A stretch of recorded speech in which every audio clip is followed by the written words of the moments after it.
Okay, just have to insert that in there, just find the extension cable, and oh, hi there everyone, it's me, Aaron. I'm still trapped in this serial killer's basement, and you know, even though it was kind of refreshing at first, a nice change of pace, I'm starting to miss, sunshine, hope, other people. So, I've decided to take one of the several power tools that my captor has left just lying around and use it to drill my way to safety. Hey, don't touch that. I've got a 5 o'clock appointment and I need that to drill bugs into his skull. Hey, look at you, torturing multiple people at once. It's not really my place to say anything, seeing as how I don't have a lot of experience in the biz, as you say, but I can't help but feel like splitting your attention between multiple victims at once, it's gotta be kind of stressful. I mean, it doesn't really give you enough time to really enjoy all the pain and suffering that you're causing. Wouldn't it be better to let one of us go? You may have a point. Hold on. Hey, Jerry, it's me, the crazy clown who's keeping you locked up here and torturing you. Yeah, look, it's not working out. It's not you, it's us. You're a very fine victim. Any killer would be lucky to have you, but we've just taken on too much right now. It happens from time to time, and there just isn't enough space for you here. I'm very sorry, but on your way out, make sure to stop by the receptionist, get yourself some petty cash so you can get a cab to freedom. And you know what? While you're at it, stop by the break room, pick yourself up a couple muffins. I won't tell anyone. You earned it, champ. In retrospect, I really should have seen that coming. Yes, you should have. Now, for today, you still have to learn the true meaning of Halloween, because you used to love this holiday. It was a special time where you binged on scary entertainment, but now you've consumed too much, and it's given you a rather upset stomach. For you see, after all these years, this holiday that you love so much has become repetitive. You feel as if you're going through the same routine over and over. But so are horror films. We see so many remakes of classics that sink into a pit of mediocrity, like Friday the 13th or Nightmare on Elm Street, or movies that are just rip-offs of classics lacking any originality. Oh, or like how Saw was a complete rip-off of Cube. What? I said yes, you're right. There are so many remakes in Hollywood. Anytime that they don't have a fresh original idea, they just come in here and remake an old film, and horror films get that worse than any other genre. There's so many horror remakes, and they're always so bad. Oh, but that is where you are wrong. While many remakes fail, so many others succeed. Often, there is celebration and innovation in repetition. So, for your challenge today, you must list off 10 horror movie remakes that are actually good and worth watching. The only rule is that you cannot list off American remakes of foreign films, as there are so many of them that they could be their own separate category. Don't worry, I'm a film critic. If I ever admitted that an American film was better than a foreign film, I'd be kicked out of the Critics Union. Alright folks, you heard the badly dubbed villain. Here are our top 10 horror remakes. Number 10, Night of the Living Dead from 1990. The original Night of the Living Dead is a classic not just for horror movies but for all pop culture, as it completely redefined zombies and gave us a claustrophobic psychological horror with tons of social commentary and memorable characters. With something that big and important in our cultural zeitgeist, you would have to be crazy to try and remake it, especially considering that with how many zombie properties exist, there's really no need to remake it. You can just make another movie about zombies attacking a house, name it something else, and nobody would bat an eye. But in 1990, the film was remade, and while no, it isn't better than the original, it is actually pretty good. The makeup effects are impressive, it pushes the darker tone slightly further to add to the sense of hopelessness without feeling like it's trying too hard to be edgy, and it casts Tony Todd in the lead role, which is never a bad thing to me. So if you've never seen the original Night of the Living Dead, then, well, go see the original. It's legally free on YouTube and everywhere else on the internet. But if you have seen the original and you found yourself thinking, I wonder what someone else could do with this film, give this a shot. It's pretty enjoyable. Number 9, Fright Night from 2011. Fright Night is a bizarre entry because many of the remakes on this list have some kind of a purpose. Some films get remade because they're so old that they feel out of date and they can't connect with current audiences.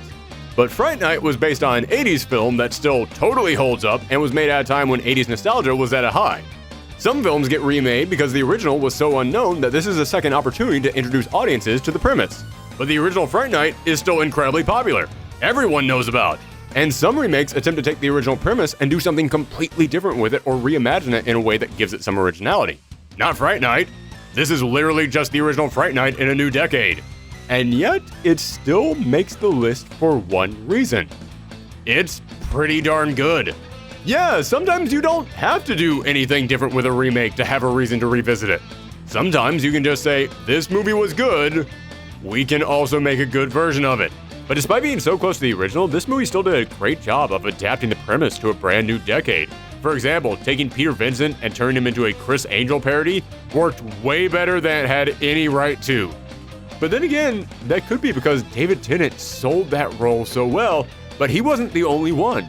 Colin Farrell, Anton Yelchin, Christopher Mintz-Plasse, Toni Collette, Imogen Poots, everyone in this movie is incredibly talented, and they were perfect casting for their roles. And even if I might still enjoy the original one a bit more, just taking this as its own thing, it's still one of the best vampire films of the last decade, presenting a villain who is genuinely threatening and playing deep into vampire lore in a way that few films do.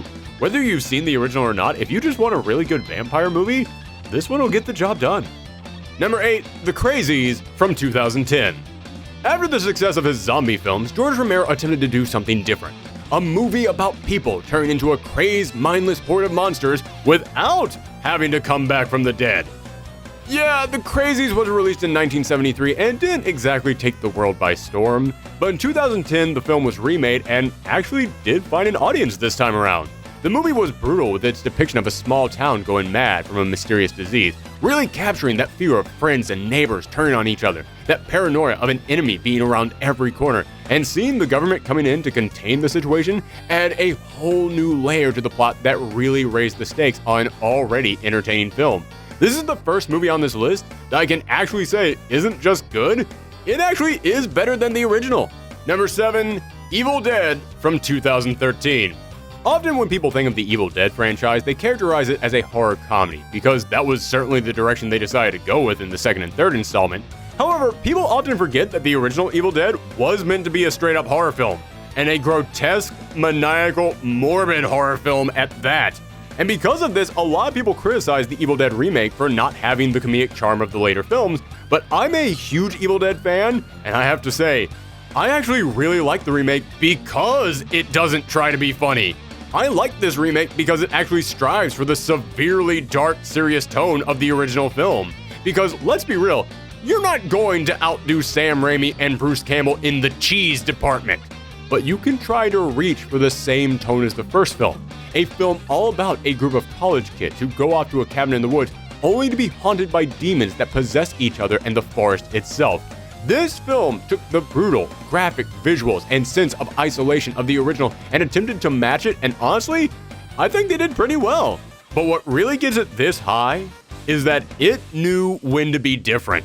As I said, the original film has such a cult following that there's no way you're going to get that same audience to enjoy this film by just making the exact same thing. You need to give it a twist, your own personal touch to help it stand out, and I've found most of the changes in this version to be pretty effective. The idea of having our heroes go up to the cabin in the woods to help their friend get over her drug addiction was great because you knew no matter what she saw, there would be a great excuse for none of her friends believing her, something that most horror films fail to get across.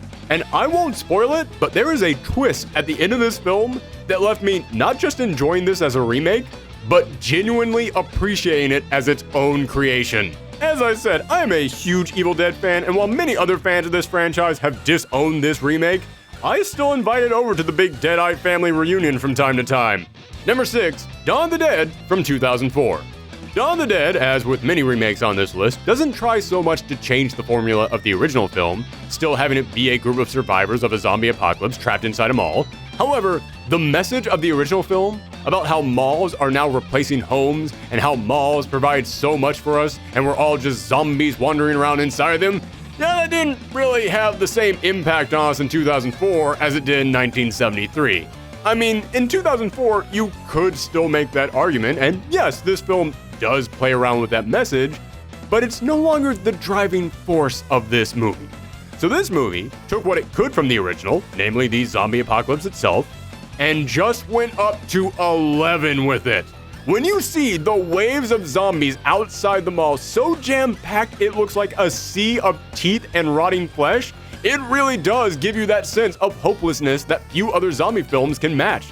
When you see scenes like the birth of the zombie child, it lets you know just how much this crisis has twisted these survivors. And how can we not mention the fast-running zombies that this film helped to popularize, thereby helping to re-energize the zombie genre that ended up dominating much of horror cinema in the 2000s. Yes, I am aware that 28 Days Later came out a year before this, but like with most big trends, there's always that film that sets off the spark, and then there's the film that lets that spark explode. And for fast zombies, Dawn of the Dead was that explosion. Zombies always used to be threatening simply because of how many there were, because of their massive, overwhelming numbers, but now, thanks to this film, even a single zombie felt like a major threat. And for all those horror fans out there who spent years forming their perfect zombie survival plan, this movie threw a giant monkey's wrench into that. Because this was the film that made those people go from, oh, well, if we're smart about this and we know the exact location to hide and we have the perfect plan, then we could still survive the zombie apocalypse, to, oh no, I'm just going to curl up in a ball and cry. Because that's really the only thing you can do in this situation. Number 5, It. Okay, I know a lot of people out there are going to argue that this one doesn't count, seeing as how it's not a remake of a movie, but a remake of a movie-length miniseries. Plus, both of them were based on books, so it's not even really a remake of that, more of just a movie adaptation of a book that never actually got an appropriate movie adaptation to begin with. But it's my list, so I say it counts. I don't know. Oh, come on, man. Most people my age don't even remember that the original was a miniseries and not a movie. I thought it was a movie until I was like 20 years old. Well, okay. I guess I'll let it pass. But you have to saw off one of your toes. Fine. I still don't even know what this has to do with Halloween. I hear a lot of mouth flapping, but I don't hear a lot of toe snapping. I'm doing it already. Jeez, don't pressure me. Let's just get back to the list in the meantime. The original It film, or films, or special, or whatever the hell you want to call it, left a huge impact on a generation of viewers. But these days, they are super dated. A remake like this was needed, and while the second part might be way too long, overall, I think these two succeed immensely. The cast of actors is fantastic, each person perfectly fitting the role that they were given, with the kids being immediately likable and all the adults being fantastic matches for their younger counterparts. You really felt the bond between these characters, which to me is the biggest selling point of these two films. And of course, Pennywise somehow did the impossible. They took a villain who most people out there could never see being done by anyone other than Tim Curry, and created a version of him with Bill Skarsgård that completely stands on its own. But above all else, these movies, or at least the first one anyways, had the perfect balance of horror, humor, and heart to make it one of the most crowd-pleasing horror films I've ever seen. Number 4, Invasion of the Body Snatchers. No, not that one. Not that one either. Wow, how many times have they remade this film? No, I'm talking about the 1978 remake. The original Body Snatchers was a chilling commentary on the fear of communism spreading across the country right at the start of the Cold War, a metaphor for a paranoia of an outside force taking over America. But the 1970s remake changed that by now being a fear of something from within. A fear of the government, a fear of police, a fear of those who tell you that everything is fine.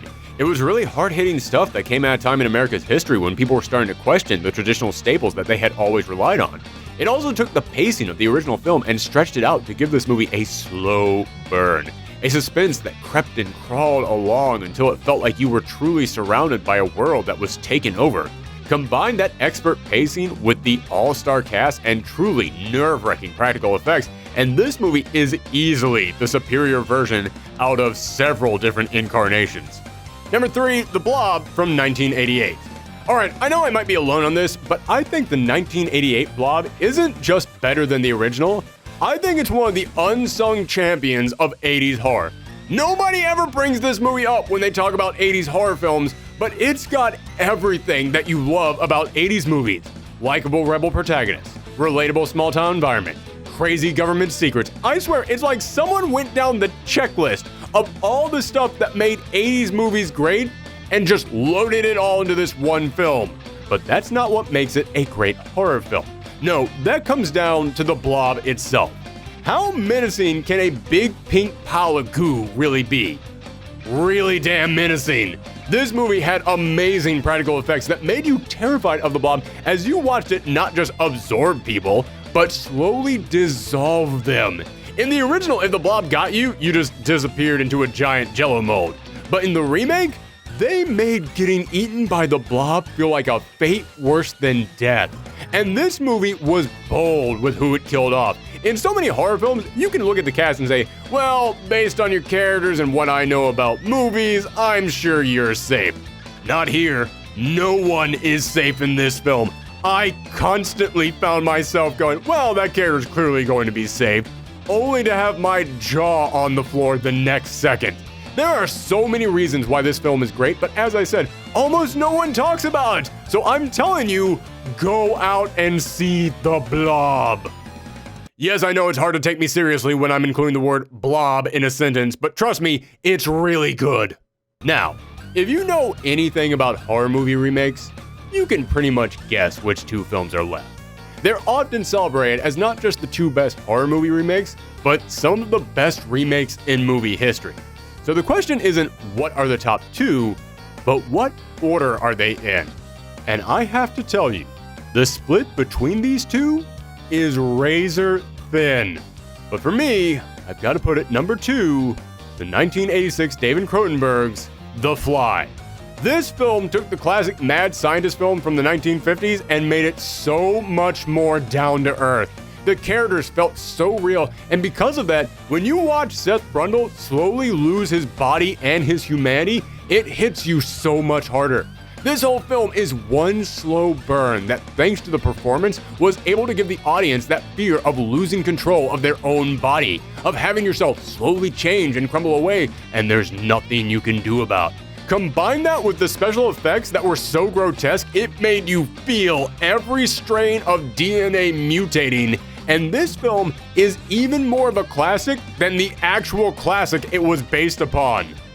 But in the end, I couldn't make it the number 1 horror film remake of all time, because that honor goes to John Carpenter's The Thing. I have talked this movie to death. Last year alone, we didn't just do a review of it, we also put in our top 31 favorite horror films countdown of all time. And for good reason. The paranoia of the body snatchers, the practical effects of The Fly, the sense of isolation of the zombie Romero films, the warped imagination that is entirely its own. This film renovates so many old ideas while creating so much that is entirely its own thing, and it does it with the amount of love and attention in every corner that so many other films could never even strive for. This is a film where you can watch it multiple times and notice something new, whether it be in the dialogue or the visuals, that gives a scene a whole new layer each time you watch it. I truly do believe this film is a masterpiece. But I also thought the same thing about Cronenberg's The Fly. So why did John Carpenter's The Thing come out on top? Why is it the better remake? Well, this is all going to come down to opinion. Not just opinion on which is a better film, but also opinion on what makes something a better remake. And that means asking the question, should the remake simply surpass the original, or should it also help raise up the original? I think that Cronenberg's Fly is an excellent example of the latter. It surpasses the original and truly creates something unique to itself, but at the same time, it reminds you of the original. Heck, I'd be willing to say that the original is so well known today because the remake kept it in our minds. And some people will view that as being what makes it a better remake, and I can totally understand that. But when it comes to John Carpenter's The Thing, it blew the original Thing from Another World out of the water. When you refer to The Fly, there's a good chance that you could be referring to either the remake or the original. But you talk about The Thing, there is no question this is the one you're talking about. So to me, the fact that this movie is so good, it doesn't just overshadow the original, it practically erases it from existence, makes this the best horror remake of all time. So there you have it, our top 10 horror movie remakes. Very good. You made it through your first challenge. Now tell me, what did you learn from this list? Okay, I guess I did learn a lesson. I did learn that despite how much the horror industry likes to copy and paste or rip off and remake, there is a lot of gold out there. There is a lot of imagination and innovation still within the horror industry. Even though it is easy to focus on the blatant cash grabs when a movie studio comes in here and just buys up an old property to try and remake it to sell it to the nostalgia crowd out there, there's a lot of talented filmmakers who can come in there with their own unique vision, who can build something really great with that old property. There is a lot of creativity to be found within horror films. And the really creative thing for you to do would be to let me go. Nice try, but we're not done yet. I've got a dirty toilet that you have to find a needle inside of.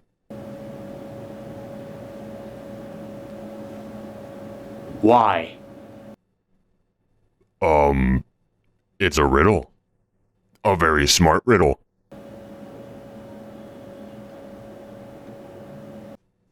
Look, man, if you don't understand it, then I'm not going to explain it to you. Great! Sure! Why not? I love doing really stupid Sisyphusian tasks. So while I go and do that, you guys continue to stick around and check out some of the other Thorgiween videos that we have up here on this channel. Remember, we're celebrating Thorgiween with brand new videos every single day this month. So if you want to check any of those videos out, make sure that you click subscribe and ring that bell so that you're notified whenever brand new videos go up. And you can always follow me around the web on Twitter and Twitch at Professor Thorgy. And if you enjoy spooky video game related material, we also have Thorgy's Arcade, our gaming channel, and we're celebrating Thorgiween over there all month long as well. Thanks for tuning in, everyone. And remember, happy Halloween. Also, call the police and let them know that I'm trapped in this basement.